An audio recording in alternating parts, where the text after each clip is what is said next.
nosotros. Eh, También ha entrado una persona que siempre me habló de este tema, ¿no? Que es Alejandro Velázquez. Hola Alejandro, ¿cómo estás? Alejandro está, por si acaso, Sara, en Lituania, ¿ya? Él es de nacionalidad colombiana, Vale. es Buenas tardes, señor almirante. el oficial de retiro de la Armada de Colombia, ¿no? Podría En ser mi Estonia, en hijo, Estonia. en Estonia, perdón, está en Estonia, Sí, me he equivocado. sí, Y bueno, también comparte mucho de lo que tú vas a hablar, ¿no? Y también está sí. otro discípulo mío, que es el almirante Percy Folegati, que siempre se esconde cuando viene a nuestras clases, pero ahí está, ¿no, Percy? Comandante, señor capitán de navío. ¿Y cómo Capitán de está, navío. señor? Bien, muy bien, Percy, qué gusto verte. De igual Bueno, manera, señor. Gracias. vamos a comenzar, eh, ¿cómo se llama? María Gracia, para que puedas leer el currículum vitae de la profesora Sara. Adelante, por favor. Gracias, Alejandra. Bueno, el día de hoy vamos a presentar a Sara Russo. La ponente es investigadora doctoral en estudios de defensa y seguridad, especializada en guerra cognitiva, influencia estratégica y redes sociales.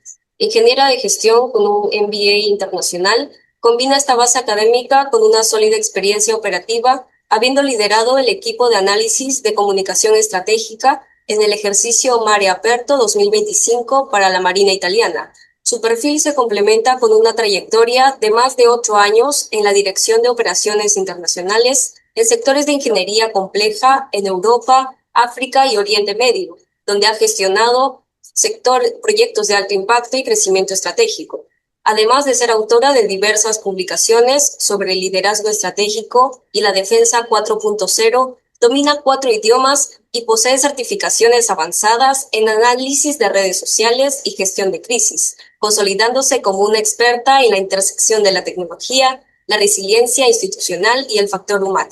Bienvenida, Sara. Muchas gracias. Adelante. Bueno, buenos días a todos y muchas gracias por la invitación. Es un placer estar aquí con ustedes y aún gracias. Hoy vamos a hablar de un tema que probablemente han escuchado, pero que aún no tiene una definición completamente clara, la guerra cognitiva. Mi objetivo hoy no es solo explicar qué es, pero sin ofrecerla una forma de entender desde una perspectiva estratégica y práctica.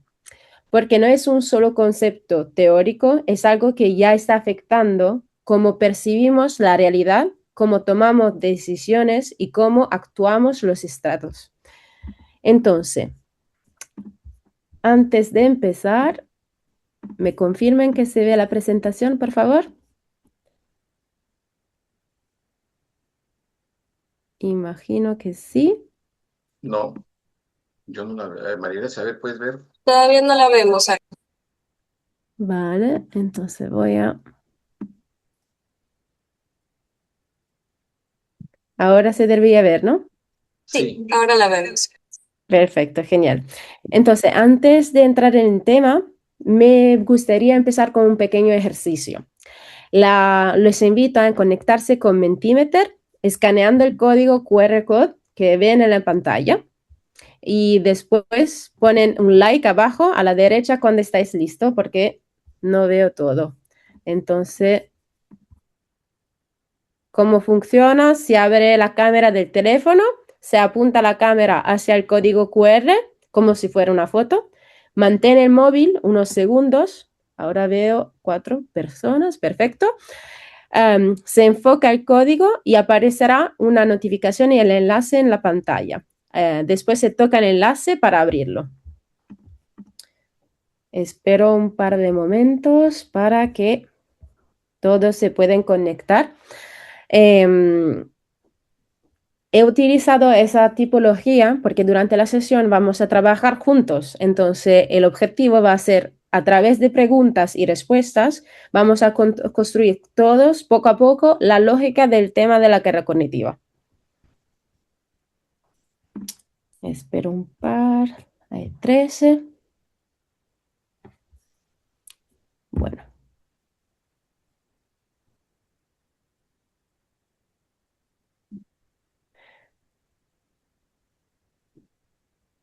Creo que el código podemos también ponerlo después de la próxima slide. Entonces, empezamos con una pregunta que aparentemente es simple. ¿Cree que la confianza se gana o se otorga? No necesita que pensar demasiado, solo se puede responder de forma intuitiva. No hay correcto o incorrecto. Perfecto, se gana. Ah, interesante.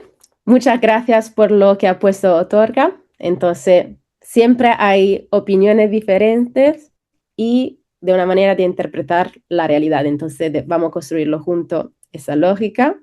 Voy a cambiar. Ahora vamos a ver cuál es la pregunta favorita para conocer mejor a alguien. Entonces, que sea una situación informal, puede ser algo simple o algo profundo. Lo primero que le venga a la mente. Vamos a esperar. Veo un like. Se puede escribir. Entonces se ve con quién vives, qué música escuchas, con qué color me identificas. Oh, interesante, me gusta. ¿Cómo te describes? ¿A qué te dedicas? ¿Cómo te llamas? ¿A qué te dedicas otra vez? Bien. ¿Qué es lo que más te gusta hacer? Perfecto. Entonces hay mucha pregunta que se puede hacer. Perfecto. Y ahora, ¿cuál es la calidad más importante que puede tener un líder? Ejemplo, seguridad, empatía,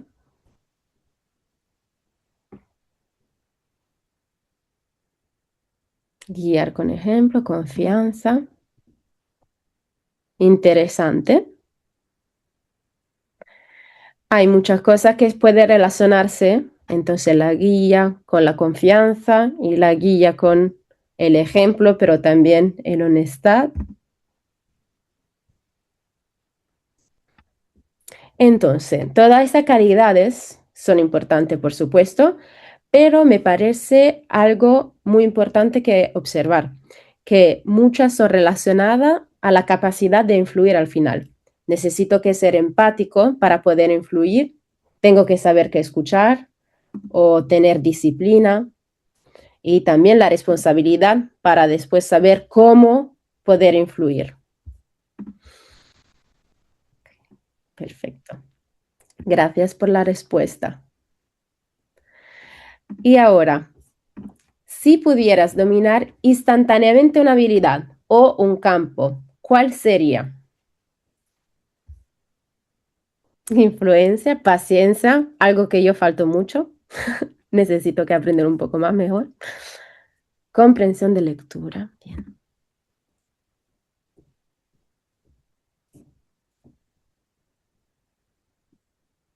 Paciencia, influencia. Entonces también vemos habilidades, pero también aspiraciones. Y cada respuesta podría reflexionar lo que se valora, lo que se considera importante o tal vez algo que se cree que falta, especialmente en una situación como la actual. Y entonces aquí está un poco el punto clave. Entender que desea una persona significa entender cómo influir en ella. Y aún esa pregunta parece no conectada, compartiendo esa información, ¿vale? Se podría hacer un perfil de las personas que están presentes. Entonces, la conexión con la guerra cognitiva es que la guerra cognitiva no solo se analiza opiniones, pero se analizan motivaciones profundas y que se puede utilizar. Ahora vamos a entrar un poco más en el tema. ¿Cuántos de ustedes han oído hablar de amenazas híbridas o guerra cognitiva? Aquí ya creo que son 100 puntos y se puede poner 50-50, 60-40 como respuesta.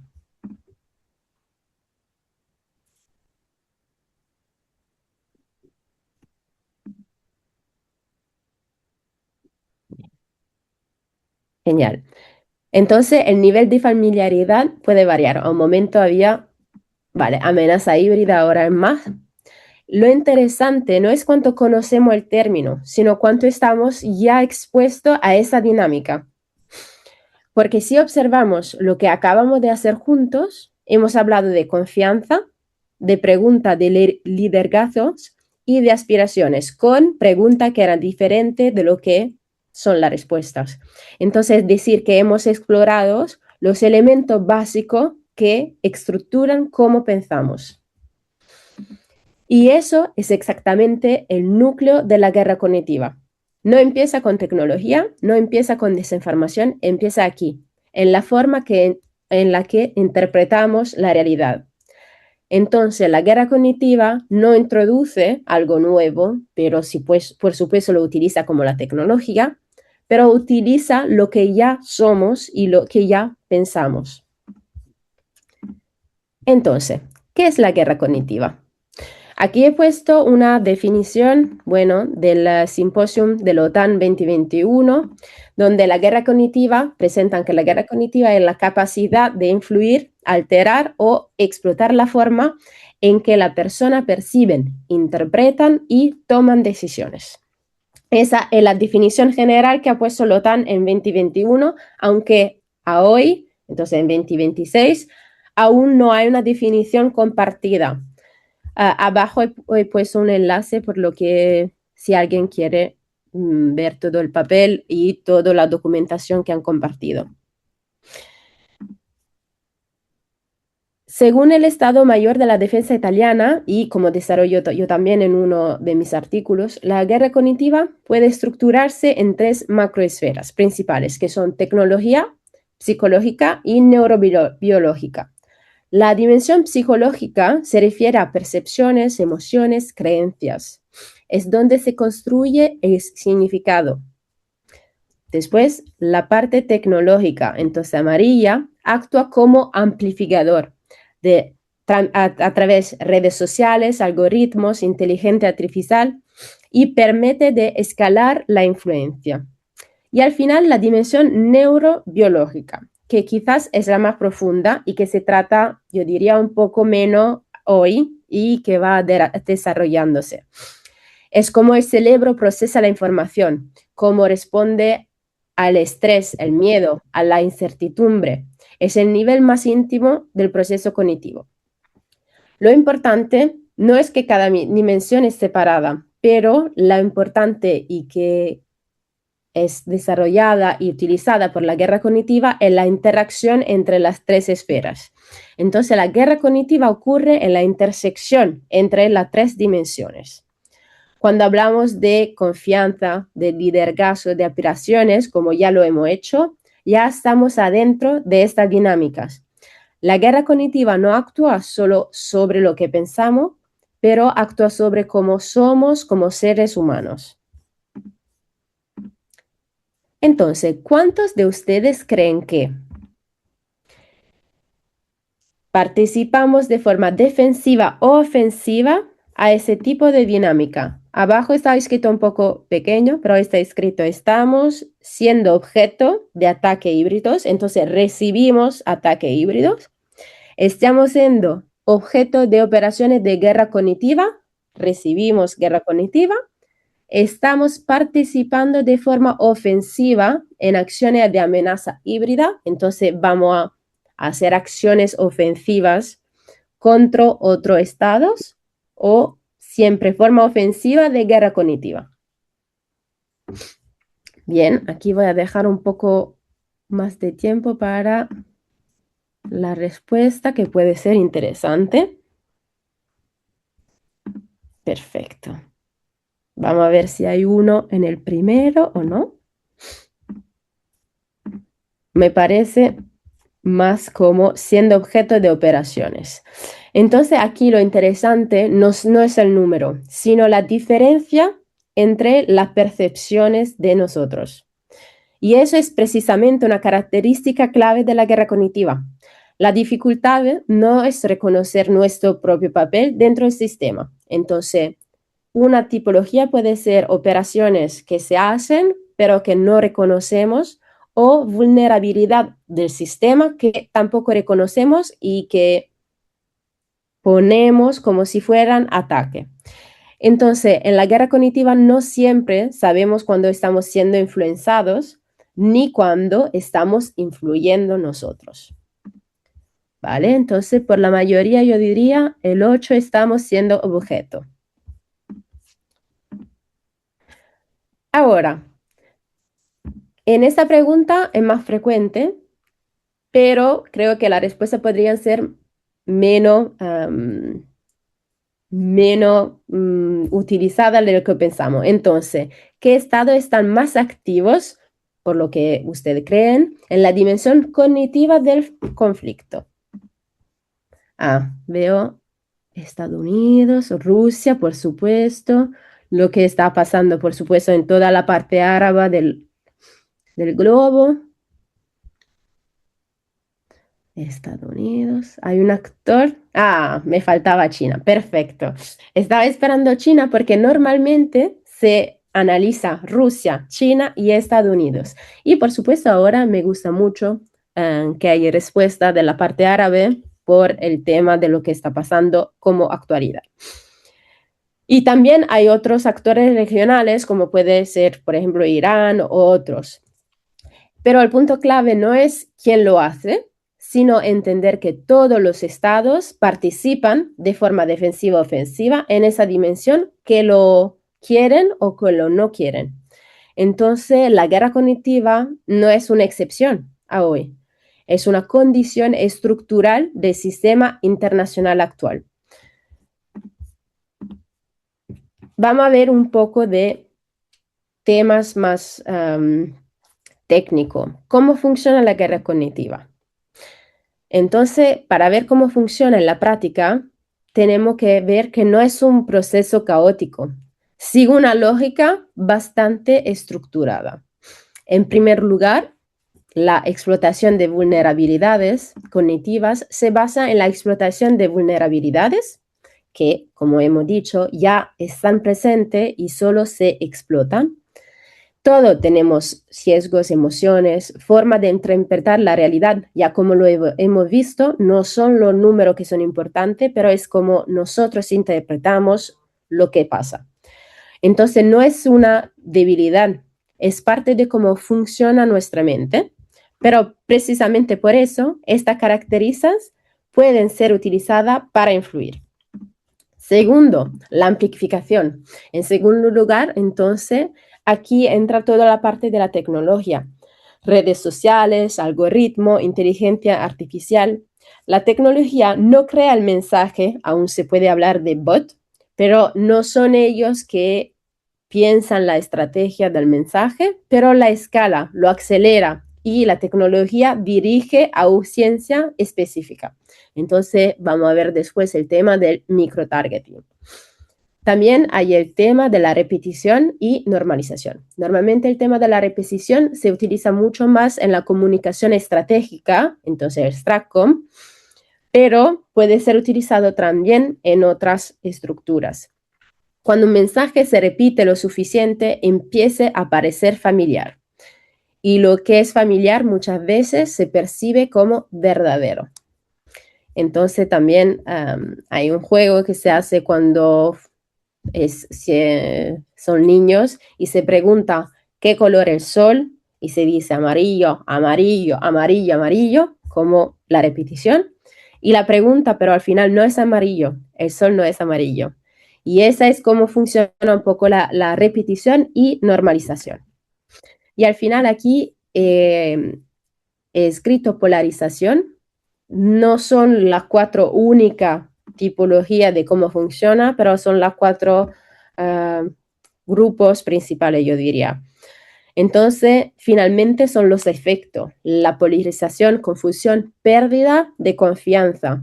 Yo creo que eso, si quiere poner un like o un dislike para poner si estás de acuerdo o no, la pérdida de confianza hoy es algo que se utiliza bastante. Entonces, la pérdida de confianza en las instituciones, en las organizaciones, y no siempre por eso veo que se mueve bien.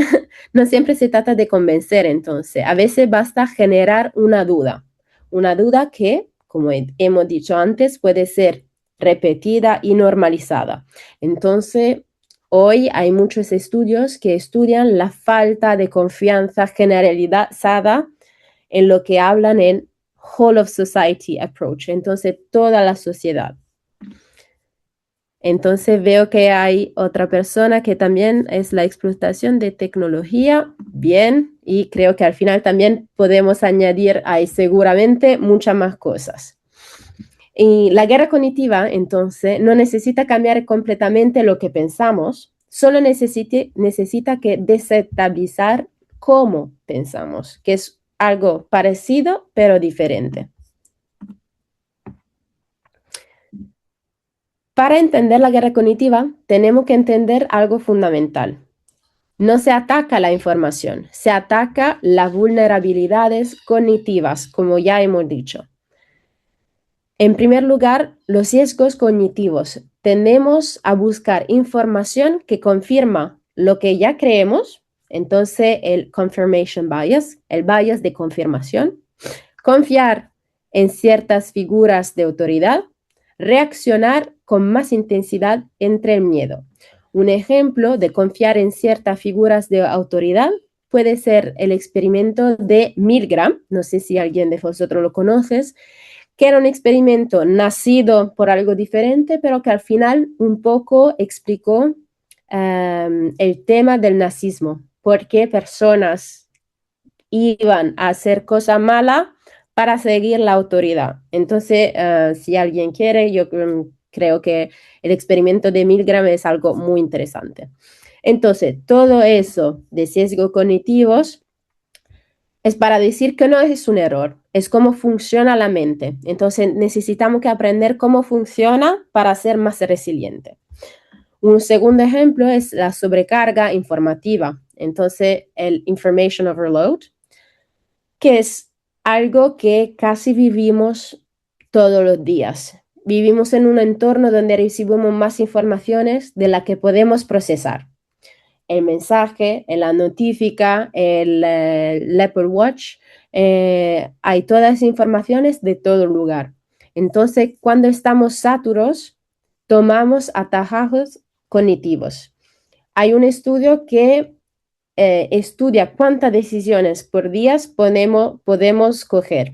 Y más o menos las decisiones son 35.000 por día, que puede parecer mucho, pero no lo es, porque cada decisión, aunque pequeña, es una. Entonces puede ser, me levanto, voy a decidir que voy a alimentarme, voy a despertarme, voy a limpiarme los dientes.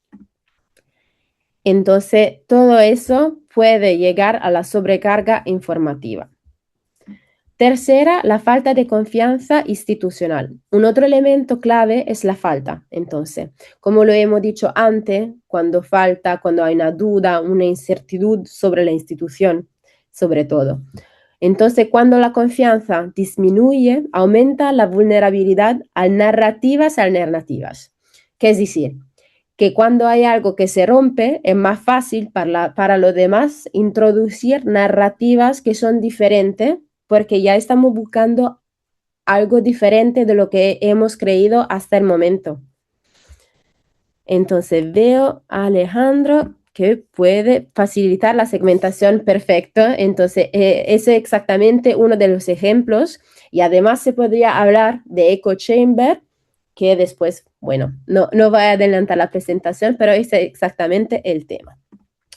Y después hay también la identidad y emociones. Las personas no reaccionan solo a hechos, reaccionan a lo que esos hechos significan para ellas. Entonces, eso es muy importante. Aquí también hay otros estudios para todas las cosas que se han escrito. Hay muchísimos estudios también en otras disciplinas que no sean guerra cognitiva, como por ejemplo el estudio que muestra cómo mensaje más emotivo llega más fácil, más rápido que mensajes que sean verdaderos, pero con menos emociones.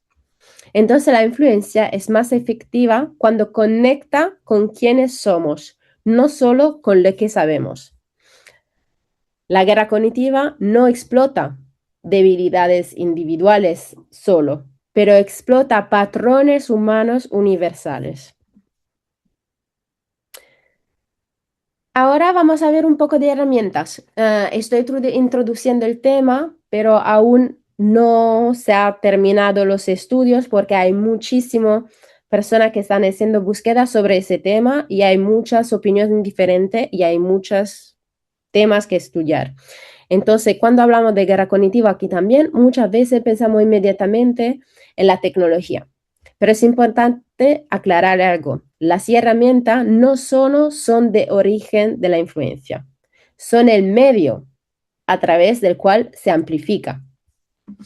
Aquí he puesto la desinformación, entonces en primer lugar, no se trata solo de información falsa, sino de contenido diseñado para generar una determinada interpretación de la realidad.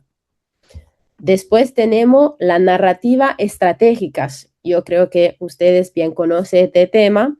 La narrativa da sentido a los hechos, organizan la información de forma coherente, normalmente en la STRATCOM, en la comunicación estratégica, sobre todo del lado occidental, cuando se hacen ejercicios militares, se entiende el objetivo es hacer una información coherente, pero tal vez el objetivo es diferente o puede ser totalmente contrario a hacer algo coherente. Entonces, las informaciones, como hemos dicho, se pueden poner de forma coherente y hacen ciertos eventos parezcan lógicos o inevitables. También la tecnología permite de escalar ese proceso. Como hemos dicho, los bots, inteligencia artificial, deepfakes, eso es un grande tema también, hacen que el contenido sea más rápido, más creíble y más difícil que verificar. Y finalmente, los canales humanos, influencers, medios, líderes de opinión, porque el mensaje es más efectivo cuando viene de alguien en quien confiamos. Entonces aquí también se conecta con el tema de la duda y que falta confianza en las personas, en las opiniones y en las instituciones. La herramienta más potente entonces no es la tecnología que amplifica, pero es la credibilidad hoy. En la guerra cognitiva no gana quien tiene más información, sino quien logra que su interpretación sea creída. Detalle pequeño, pero muy importante. Ahora, ¿cuántos de ustedes conocen a esa persona? Porque antes de explicar el caso, me gustaría saber de usted. Pueden poner el like si lo conocen o dislike si no lo conoces.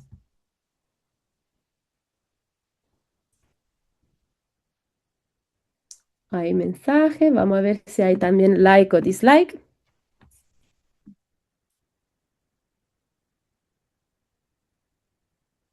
Ahora veo. Bien, like. No, no, no. Bien. Es lo que normalmente yo también lo que iba a contestar.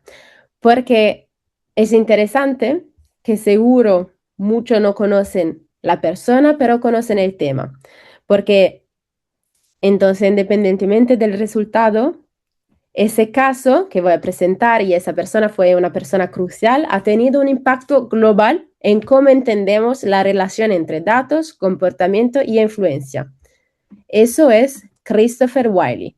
Fue uno de los protagonistas del caso de Cambridge Analytica. Entonces creo que Cambridge Analytica es más conocida que esa foto, pero es él que reveló cambió completamente nuestra comprensión de los usos de los datos personales. No se trabaja solo los datos, pero sino la capacidad de predecir y moldear los comportamientos. He preparado un pequeño video, es en inglés, de 2 minutos para explicar qué es el caso Cambridge Analytica.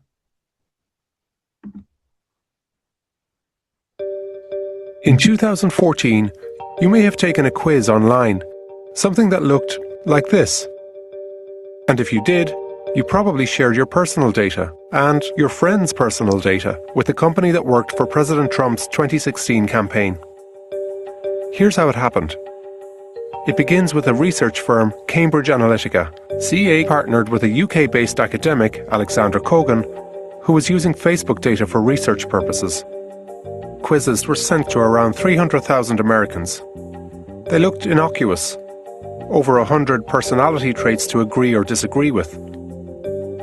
And you got paid less than $5.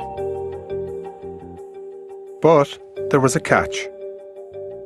To take the survey, you had to log into Facebook, which gave Kogan access to your profile, including your birth date, location, and most importantly, your Facebook likes.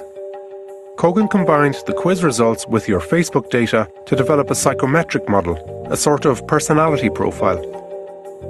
He then combined this with voter records and sent them to Cambridge Analytica. CA claimed that these models were the heart of how they profiled you, your neuroses, and other exploitable traits. But Kogan and CA didn't stop there. His app also grabbed the personal data of your Facebook friends and compiled similar profiles of them.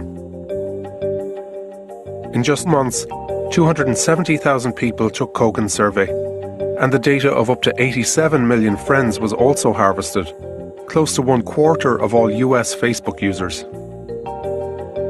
CA then used that data to target people, maybe you, with political messaging. CA said this targeting helped the Trump campaign's strategy, but the campaign disputes this. Kogan's work claimed to be for academic research, but he also shared your information with Cambridge Analytica, a violation of Facebook's policies. So, was it a data breach? Facebook says no, that no passwords were stolen and no systems were infiltrated. But Mark Zuckerberg has said it was a breach of trust between Facebook and its users. The US Federal Trade Commission is investigating the case.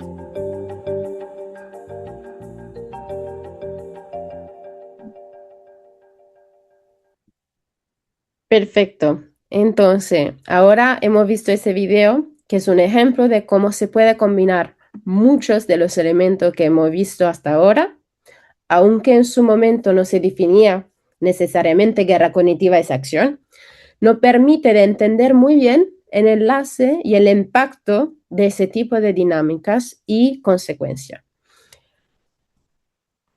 La invito a reflexionar sobre lo que han dicho en el video, entonces, sino cómo se construye la influencia.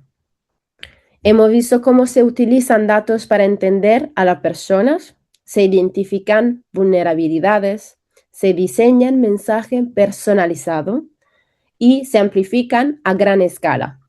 Ese ejemplo muestra muy claramente que la influencia ya no es general, es específica, dirigida y adaptiva.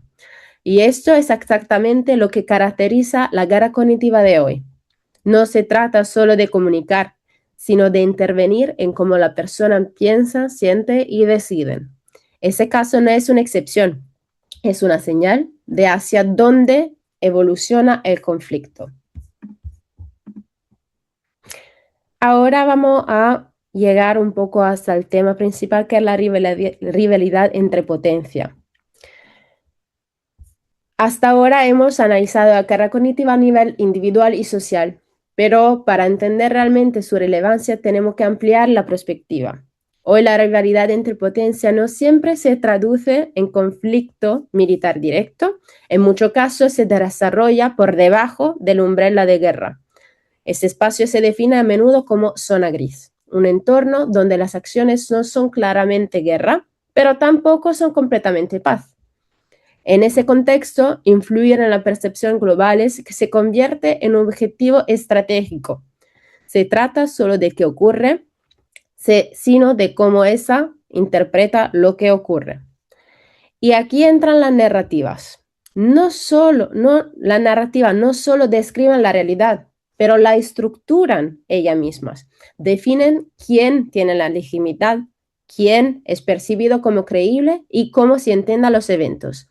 En la rivalidad entre potencias, el poder no se ejerce sobre territorios, sino sobre el significado. Eso es un ejemplo para entender un poco mejor la rivalidad, cómo podemos pensarla como un continuo de competición. Un extremo encontramos la cooperación y del otro extremo encontramos el conflicto abierto. Entonces, como ya hemos dicho, la mayoría de las dinámicas son en el medio, la zona gris. Voy a bajar un poco. Bueno, aquí también he puesto un estudio de Ag Center for Strategic Studies, donde explica un poco mejor también esa imagen. El campo de batalla, como ya hemos dicho, no es solo físico, se entiende en la opinión pública, espacio informativo, plataformas digitales e incluso las instituciones internacionales que juegan a esa plataforma y que ya la utilizan. Entonces, influir en cómo se interpreta un evento puede ser tan importante como en ver el evento en sí mismo. En esa rivalidad, lo que está en juego no solo es poder militar, pero sino legitimidad, credibilidad y influencia. En otra palabra, la capacidad de definir cómo se percibe la realidad. La competencia entre potencias ya no es solo por el territorio, entonces, otra vez, en las interpretaciones. Hemos dicho el significado y ahora voy a añadir el sentido de interpretaciones. ¿Qué significa todo eso? Si hay una idea clave para llevarse hoy, es esta. La guerra cognitiva no trata solo de información, como ya hemos dicho. Trata de percepción, no trata solo de comunicar, trata de influir en cómo interpretamos la realidad. El caso presentado de Cambridge Analytica ha puesto, creo, un acento sobre cómo datos que parecen inocuos, sin problemas directos de privacidad, puede poner y llegar hasta un problema y un estudio, una utilización de los datos personales más importante poniéndolo en combinación. Entonces, un caso que tampoco he presentado es cómo se utiliza la Apple Watch. Entonces, la geolocalización, por ejemplo, con el caso de Strava, que han identificado dónde era una puerta de los aviones americanos. Entonces, una nave militar americana, gracias a alguien que estaba utilizando la geolocalización para ir a correr afuera. Entonces vemos cómo todos los datos se pueden agregar y de hecho ser utilizados. En la rivalidad entre potencia, eso se convierte en una forma de poder. Con eso he terminado. He puesto aquí el enlace de LinkedIn y también de la newsletter que he escrito con muchas informaciones sobre el tema de la guerra cognitiva. Es más un espacio de cultura y relacionado a la búsqueda sobre el tema. Si hay preguntas o algo, estoy disponible. He visto que había informaciones, comentarios en la chat también.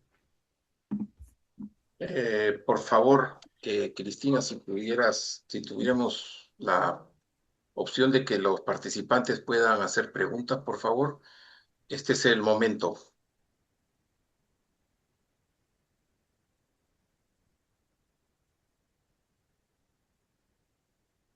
Bien, señor. Tenemos una pregunta, ¿no? De la señorita Mari Carmen Ames Alfaro. Dice, buenas tardes. Ese sesgo se vio incrementado desde Edward Bergman, sobrino de Sigmund Freud, quien usó los estudios de su tío para moldear el mercado estadounidense. ¿Es verdad? Muy interesante. Bueno, no voy a exprimir mi humilde opinión sobre un tema y una personalidad tan importante, pero por supuesto son temas que ya están utilizados desde muchísimos años. Una de las dinámicas más debatida, yo creo que podría ser el tema de desde cuándo se utiliza y qué tecnología, qué tipología, metodología se utiliza. Por ejemplo, hay muchos estudios que hablan de la guerra cognitiva desde Sun Tzu, entonces desde con origen China y eso, y creo que no hay un verdad o no verdad, pero por supuesto, hay muchos estudios que son utilizados en un sector y bien utilizado en otro sector para moldear, en este caso el mercado estadounidense, entonces no conozco el caso, pero puede ser que hay muchas tipologías de acciones donde las disciplinas se interconectan y se utilizan juntas para utilizar algo conocido en otro tema y otra disciplina. Y tienes, Cristina, una pregunta del participante Alexander Domínguez. Sí, sí, señor. La veo y es, si puedo leerla yo, ¿qué diferencia hay con las Sí, operaciones vamos a música. psicológicas, operaciones de información con la guerra cognitiva? Esa pregunta es la pregunta que siempre me hagan y que me gusta muchísimo. Entonces, siempre la mejor respuesta es depende, pero sí, depende de qué nivel estamos hablando. En la slide, creo que es aquí, si aún se ve, he puesto mi artículo donde, bueno, una de las cosas más importantes era la tipología y las esferas de la guerra cognitiva, pero en ese mismo artículo trato también la diferencia. Depende de qué punto de vista estamos hablando. Yo, por ejemplo, he tratado el tema desde el nivel, que puede ser estratégico, táctico, operativo. Entonces, normalmente las PSYOPs, las operaciones psicológicas, son más de nivel táctico con, por supuesto, una temporalidad y un objetivo estratégico, pero son más tácticas como operaciones. El tema de la guerra cognitiva hasta ahora lo han presentado como dominio, entonces estratégico en 2021, aunque también en el artículo, pero también en el report del Chief Scientist de la OTAN del año pasado, al final de año, hablan de metadominio, entonces un poco más que estratégico. Si se habla de nivel, yo diría que la diferencia es esa. Pero también he visto alguna búsqueda que hablan de la diferencia de target. Por eso, con ese sentido, no soy totalmente de acuerdo, pero lo comparto porque también es parte de la búsqueda que se está haciendo en la comunidad académica. Entonces, algunos hablan de diferencia de target, que puede ser whole of society, como hemos visto, o whole of government, que es la parte de guerra cognitiva, o que adentro de eso, por supuesto, se puede hacer el micro-targeting, entonces como lo hemos visto a través de los bots, las redes sociales y eso, entender y hacer un mensaje personalizado. Entonces, las dos cosas que parecen no van juntas, whole of society y micro-targeting, aún pueden ser conectadas y se puede utilizar juntas. Normalmente las operaciones psicológicas y la parte informativa son targetizadas a un audience bien precisa y delineada. Entonces, la respuesta depende de si queremos hablar de target, de nivel de estudio o algo más. También hay alguien que está buscando sobre el tema y que va a lanzar un artículo, creo en un mes, y entonces voy a poder compartirlo después de la publicación, pero también hay un tercer punto de vista. Gracias, Sara. Tenemos una siguiente pregunta del señor Alejandro Velázquez, ¿no? Y dice, últimamente se habla de que la guerra de quinta generación es la guerra híbrida, pero la guerra cognitiva ha tomado un papel muy relevante, cambiando aspectos como el campo, el arma, la estrategia y el objetivo.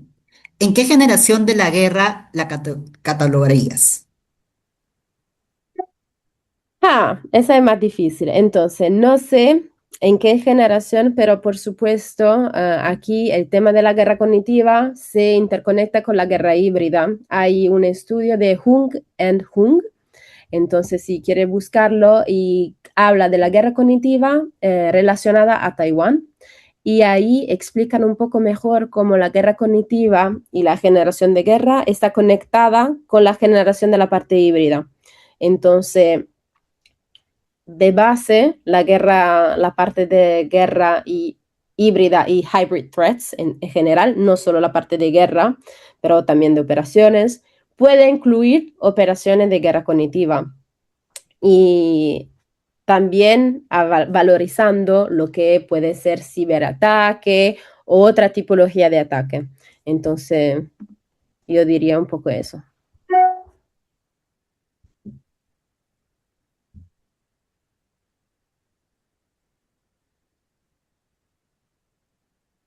Estimados participantes, tenemos tiempo para 2 preguntas más, por favor.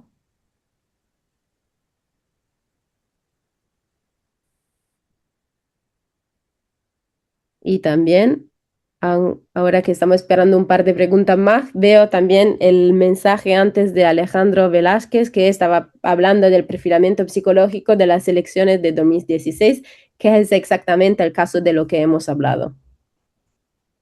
Y además hay otro caso, como puede ser el caso de los Gilets jaunes, que es lo que tenían chaleque amarillo en Francia, entonces el movimiento en 18, y también ahí era una protesta y manifestación que la origen era muy popular y al final se ha demostrado cómo la Rusia ha influenciado el tema de la protesta a través del bot. Entonces, muchos mensajes y muchas interacciones de las redes sociales eran originados por bot. Entonces, sí, son todo caso bastante parecido como tecnología y herramienta. Sí, hoy día justamente han hecho una requisa, ¿no? De aproximadamente solo 7 personas pueden generar más de 384 millones de información falsa, ¿no? En el mundo. Es increíble. Y relacionado a esto, ¿no? El señor Alejandro Velázquez nos consulta nuevamente. ¿Crees que las redes sociales son el arma de la guerra cognitiva? Creo que bastante seguro son parte de la tecnología que son utilizadas y una herramienta más que un arma. Entonces, el arma creo que al final podría ser la población, que es aún peor. Entonces,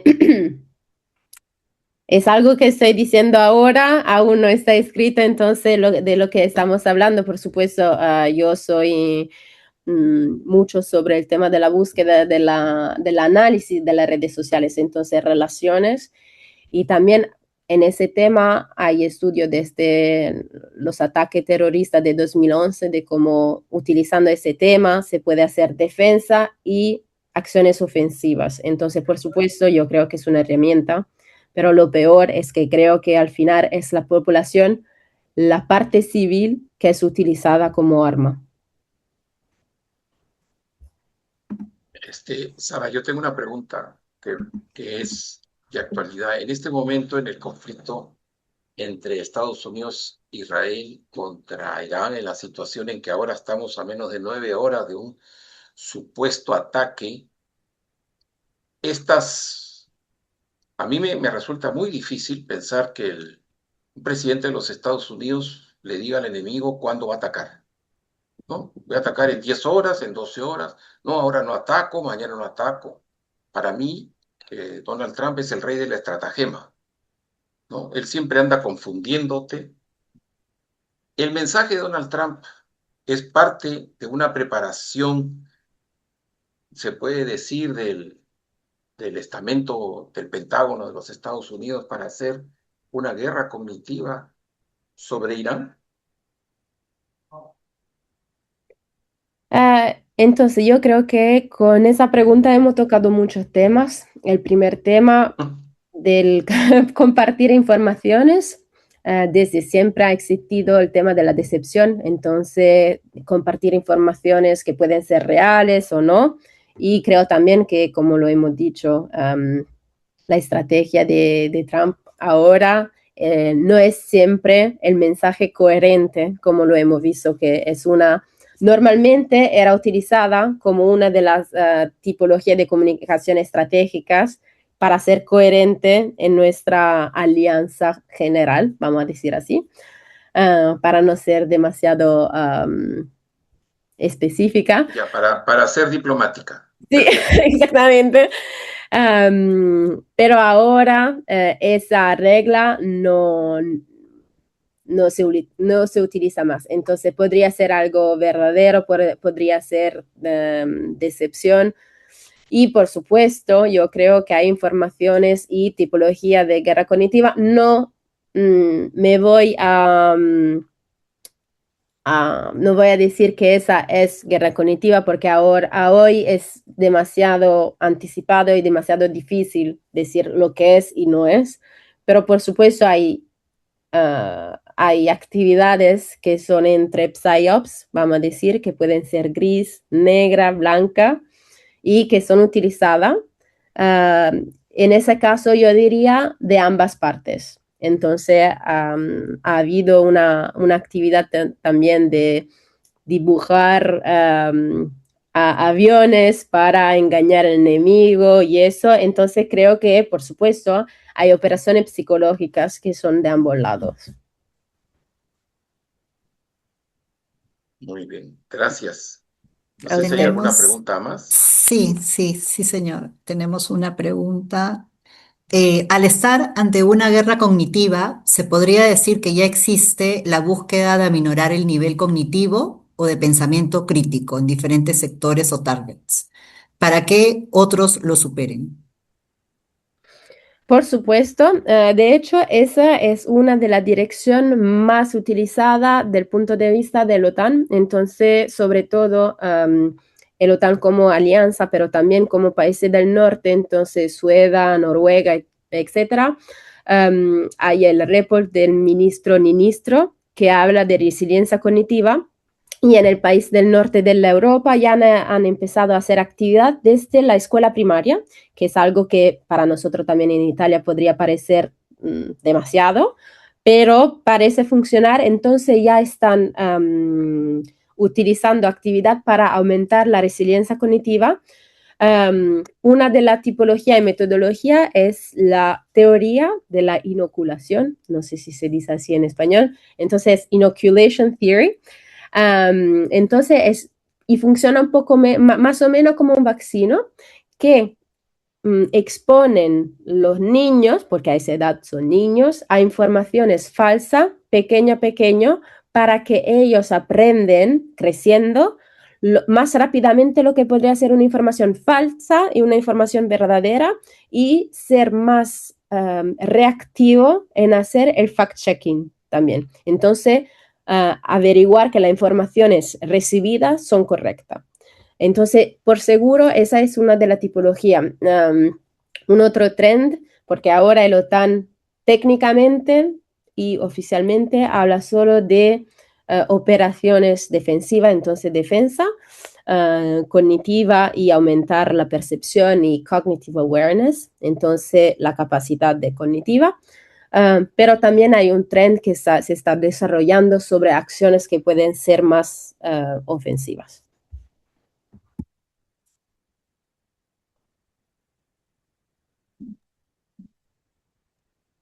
Sara, yo tengo una pregunta personal. ¿Qué libro nos podrías recomendar que sea de fácil lectura? ¿No? Porque no todos estamos inmersos en el área de la guerra cognitiva, ¿no? Y que pueda ser también a través de esta lectura que sea ligera, fácil, o quizás algún artículo científico, ¿no? Que nos puedas recomendar a la audiencia. Bueno, si alguien quiere que habla italiano, quiere leerse algo en italiano, yo creo que hay el report del Estado Mayor de la Defensa, que es entre los poquísimos estados. Entonces yo no conozco otro estado que ha hecho eso, que ha hecho un documento, un papel unificado a nivel nacional en 2023, que se llama Cognitive Warfare y la competición. Y hay un otro subtítulo, pero entonces eso es en italiano, por supuesto, se puede poner en español en internet muy fácil. Un otro libro, hay uno que se llama Cognitive Superiority, es en inglés, es un poco más preciso, yo creo, y hay muchas informaciones, entonces como primera lectura no sé si recomendaría eso, Pero como recomendación, por supuesto, mi primer elegida sería el Symposium 2021 de la OTAN, entonces Cognitive Warfare, que ha sido en Francia y se encuentra muy fácil. Creo también que he puesto un enlace en una de las páginas de presentación y creo que eso es el documento más fácil, más introductivo, aunque hay muchos detalles. Muchas gracias, Sara. He tomado nota de todo lo que me has dicho. Gracias. A vosotros.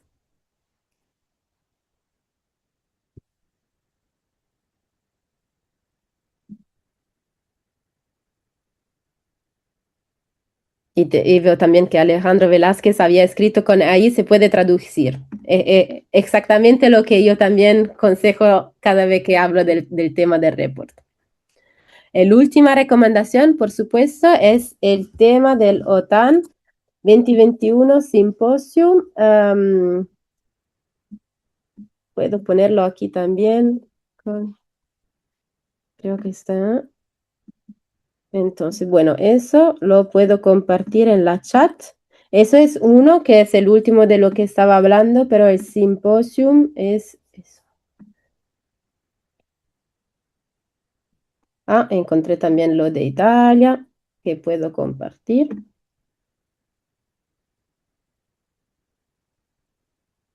Y el otro que no encuentro. NATO 20. Bueno, puedo compartir después el enlace que no lo encuentro ya muy rápido, pero... sí, sí han visto el enlace en el final de la slide aquí. Puede conectarse con mi perfil. Ay, lo he terminado. Bueno, al final había mi LinkedIn, donde hay la newsletter y está conectado todos los documentos que normalmente recomiendo. Gracias, Sara. Muchas gracias, Sara. Bueno, y gracias a todos los participantes. No sé si me pueden dejar para verlos, porque a mí me gusta ver a las personas, pero todo el mundo apaga las cámaras y eso no me agrada. No, es parte de la guerra cognitiva que tenemos que hacer, María Gracia, ya la guerra cognitiva, no, que quien no pone la cámara lo vamos a sacar. Pero en fin, Sara, no tengo que decirte que nada, eres una magnífica profesional y una académica de alto nivel. No estamos contentos, estamos más que súper contentos. Creo que es un tema que por primera vez, y creo que se da fe en la calidad de las preguntas y de los participantes, se ha tenido. Es un tema nuevo en nuestro país. Ahí cuando hiciste la pregunta del mapa sobre quiénes creen que usan la inteligencia, la guerra cognitiva, pusieron Estados Unidos, salió como 8 o 9, Rusia, ¿no? Y China salió en 2. A mí eso me pareció extraño porque hoy día China es el segundo, ¿no? Debe hacer mucho más guerra cognitiva porque China controla todo en su país. Pero me pareció extraño, nadie dijo la India. Y la India es otra potencia que está en auge. El PBI de la India está creciendo mucho más que inclusive que el de China. Lo que pasa es que hay diferencias, ¿no? Pero gracias por esta conferencia. Creo que va a servir de mucho a los que han participado.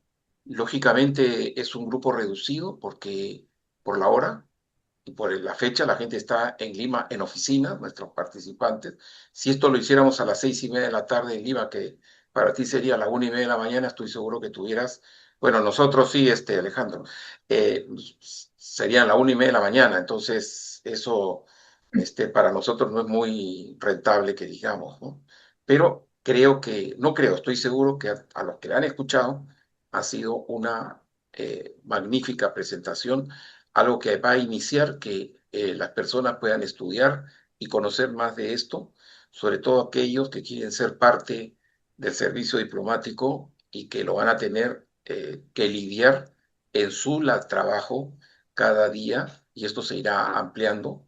Primero era operaciones psicológicas, después era guerra de la información, ahora es guerra cognitiva y después habrá otro concepto porque el mundo va cambiando y se va desarrollando.